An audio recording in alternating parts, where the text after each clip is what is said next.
if you want a nice, natural, long-lasting plant for your hamster enclosure, I can totally recommend spider plants. You know, are really good for just clearing up any kind of pollutants in the air, which is great. They are totally non-toxic and safe to eat unless they start growing flowers, in which case you should just remove them from the enclosure altogether. But to be fair, when they're sort of this size, when they're hamster size, it's quite rare for them to start growing flowers, and it's quite noticeable when they do because they grow quite thin stalks that have lots of baby plants on them. That's kind of at the point where you should not give them to your hamster anymore.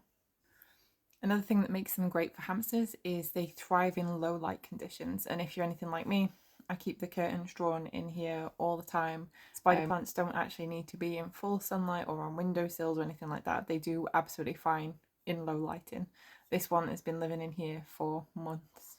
They also don't require tons of water, like they're used to living in a drought, which is great for a hamster cage because you don't want to introduce too much water or dampness into a cage at all if you can help it. Sylvia's nibbled this one once or twice, but it just makes for a nice decor in her cage.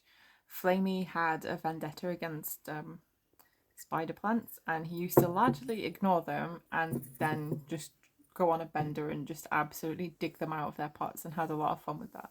But they're just great little plants to have, and as long as they're watered now and again, they'll actually survive for a really long time. They don't grow like super fast. So if you're looking for a long-term sort of plant to have in your hamster's cage, this is generally a pretty good one to have because it's so low maintenance and just a really nice way to add natural decor and a little bit of enrichment to your hamster's cage without having to go all out for it.